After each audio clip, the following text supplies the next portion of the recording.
welcome to the show. I love your hat. I love your hat. Go Knicks. New York Knickerbockers. New York Knickerbockers. I wasn't lying when I said your dad was my dentist for 20 years. He was, yeah, there Here's you me are. and your mom and dad. Yeah, my teeth look great. Erwin Yeah. Smigel. He was He's a the genius. inventor of dental bonding. If you have a chipped tooth and He it's invented been it. repaired. His dad invented it. developed that technique, and he loved you. I loved him so much. You He was so guys- into his job. He loved his job, and he I loved. would go in and say hi to him. Go. I wasn't even my appointment. I was early for my appointment. I go hi, and he came over and he goes, "Let me see it." And he put his fingers in my mouth. I go, "Should we wait? Wait until he sit down, for gosh sake." No, not him. And he, I love he him. loved you because just like you, he loved he was warm and friendly, and he loved interacting with people. And he also did a great Barry Gibb impression. yeah, he did not. What is your charity that you work really closely with? It's Next for Autism. Yeah. And Next for Autism. You've done so much. Called Night of Too Many Stars. Yes. We did it on Comedy Central for many years. You were in the very first one. Dude, I have one of my favorite Robert Smigel stories ever. We're doing the boy. first. Do you remember this? Yes. Dude, we were doing one of the first Night of Too Many Stars is what the name of the event is, and everybody's in it. Jon Stewart and Tina Fey. I was doing a bit with Tina Fey. Yes. And you were like stressed out because and you had your glasses on, you had your laptop with you, and I was at some theater or Radio City or some place. Roseland, yeah. Roseland, and I had a big drop off at the end of the stage.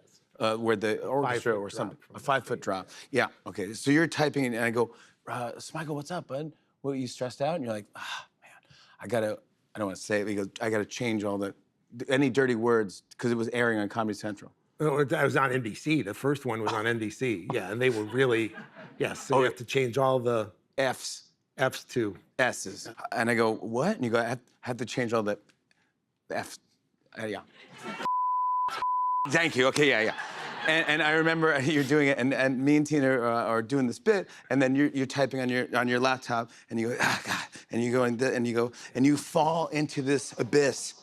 Yeah. And I go, oh my God, you fell 3 feet. And I ran over to you, I go, oh my God, Robert, you okay, man? And you're laying on the ground like a Jerry Lewis, like your arm is backwards. You're laying on the ground, and your glasses are broken, and the laptop is in pieces. and I go, are you okay? And you go, change all the to.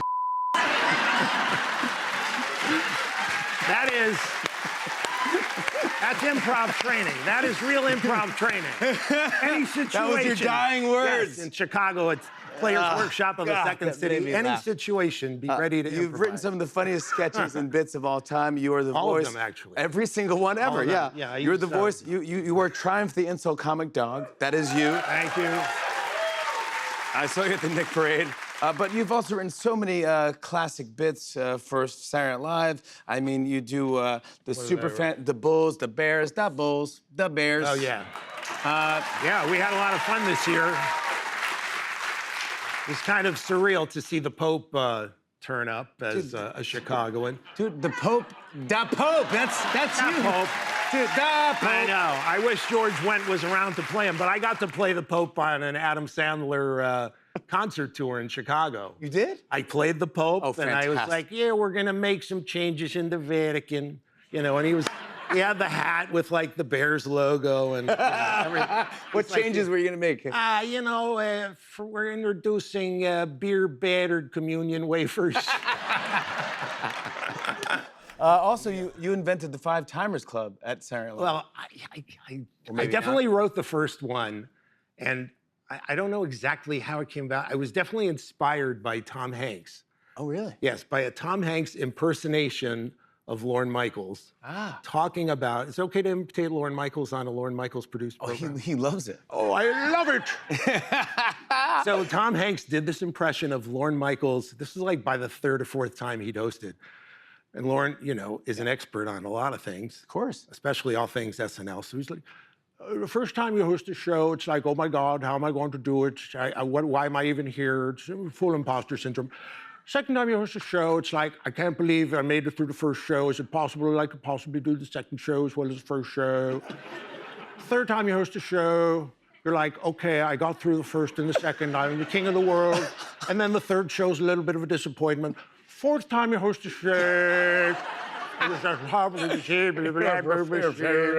So, and SNL has this reputation, you know, with their parties as being very velvet rope. Yeah. That's like that side of SNL. So I just thought it'd be hilarious.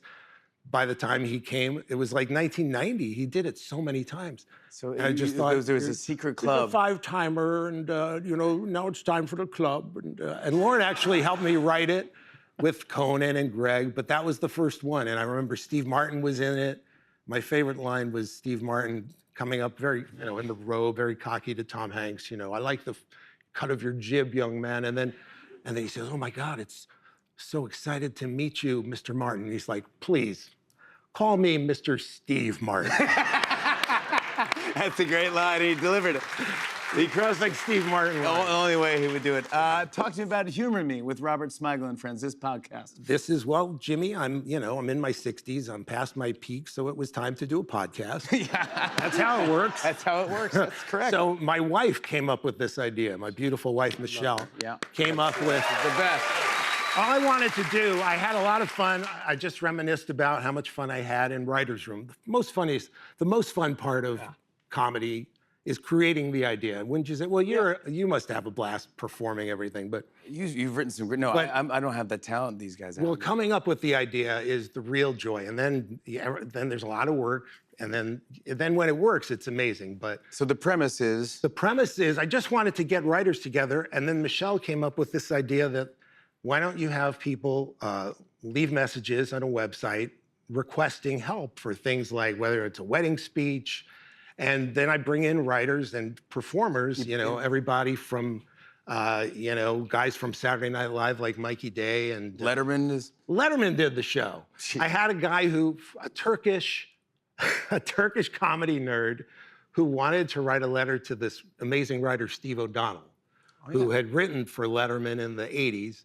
And I was like, okay, so let me get some experts on Steve O'Donnell. And so I asked Jim Downey, who's He's great, another right? Yeah. brilliant guy. Yeah, and then I just took a shot, and Letterman said yes. Yeah, it's so funny. So you basically take these ideas and you make them better. Literally, the best man speech at a wedding. Yeah. And you pump up. We have Yeah, and there are writers.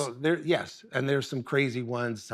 There's a mom who wanted to break up with her mom group, and she wanted to write a letter that was, you know, Nice, friendly yet- and funny, but clearly cut the tie.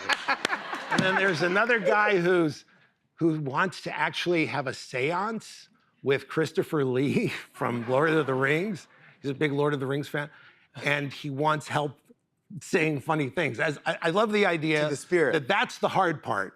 Contacting the dead, no problem. I just don't know what to say once I but see the dead once person. I contact the dead, please, what am I going to say to Chris? Congrats on this podcast, bud, and please come back Of course, next buddy. year. You're the best. Thank you. That's Robert Smigel right there. Humor Me with Robert Smigel and Friends. Streams new episodes every Friday. We'll be right back, everybody.